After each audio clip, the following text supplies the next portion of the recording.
Ukertong ka UDP na Shillong North u Dr. Amanwar hini ka step ula pendep ya kajing tep kerteng kum ukertong ban aireng hakni ka election ban salong shen.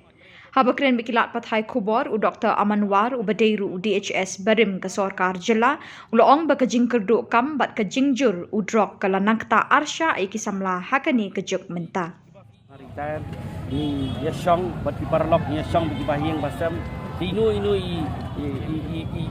jing hikai bangayo mo ngadon hapo ngatre po government boros kata ngiaskong ba ladang ngila banwanra ha ka sanhima sima ladang ngarung syata warra ita experience kita man penma ya kesencar hadar man penma ya ki ba fi menta kum kalong menta ki blator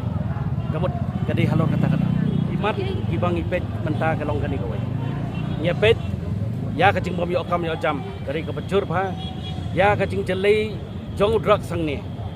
ya ka jing hier jong puli putih kita kini light di shua ki mangikwa ba ngin tackle marsen boy apo government but filai kajing bom yo kam yo jam combine ba drugs kadang long kalong ka pen klan penban susu ba kini kinong khayi yo drugs kendang pentur susu sekini kena nama beli kena mentah ki samla mentah ki babun kilong kilong frustrated mo kidon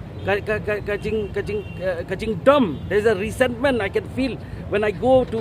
constituency I can feel that resentment we have to tackle that and how we are going to tackle that when we are in the government we'll tell you how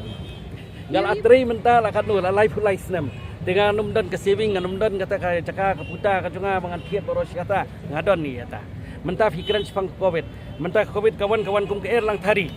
mo nakalit kalit kum ka de air bajai-jai ngilong ngala de bang kata men kai ngetri sistem halor kata dapur mengitri sistem kajing pelut ke babun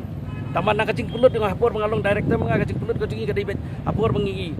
aikam aijam ni kina na mengibun ngidon kampun ni kaman power bat kawai mengithit ya ki oksigen cylinder hadin berengi thiet ikitar kitar bamio to kapor ni supply lu keleng-keleng ndai kacing pelut kajungi na kaliang kacung ka director dengan DHS mai ngakan mau ba kedai aspa sabu prakrut tam